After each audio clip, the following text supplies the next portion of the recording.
สิทธิผู้ชายสมัยเนี่ยอยู่ไหนก็ไม่ทราบไม่ว่าเรื่องจะเปิดจะปิดนะเสร็จผู้หญิงเขาราบคาบผู้หญิงเปิดเผยเนี่ยนะดูเด็ใครๆก็พูดว่าดูดิผู้ชายลองเปิดมั่งเสร็จให้โดนพามพามพามพาแค่ขยับฉันก็แค่ตากระทบใจก็จะมาที่ไรอะไรแค่ขยับฉันก็แค่ตากระทบใจก็จะมาที่ไรอะไรก็ตุ้มขอดูเธอหน่อยฉันเองก็เปิดละใจที่ยังไม่เปิดขอใจเธอหน่อยฉันเองก็เปิดละรักเธอจะเปิดมารักเธอจะเปิดมารักเธอจะเปิดมามันแน่นอกก็ยกออกให้แบกเอาไว้นานไปเดี๋ยวใจถลอกมันแน่นอกต้องยกออกเรื่องใหญ่อย่างเงี้ยมันยังไงก็ยิ่งจะทอ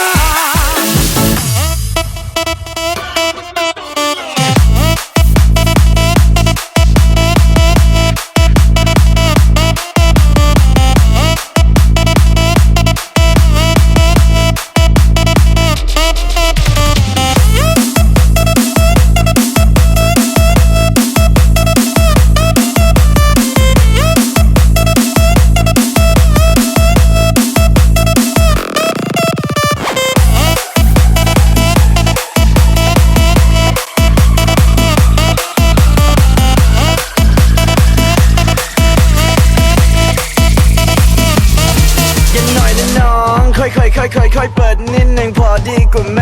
นี่เธอเล่นมาหมดเปลือกน้ำใจเธอมากไปไหนเห็นหมดที่ไรแล้วมันหลับตาก็ยังจะตูมแค่จะขยับฉันก็แค่ตากระทบใจก็จะมาที่ไรอะไรแค่จะขยับฉันก็แค่ตากระทบใจก็จะมาที่ไรอะไรก็ตูมขอดูเธอหน่อยฉันเองก็เปิดละใจที่ยังไม่เปิดขอใจเธอหน่อย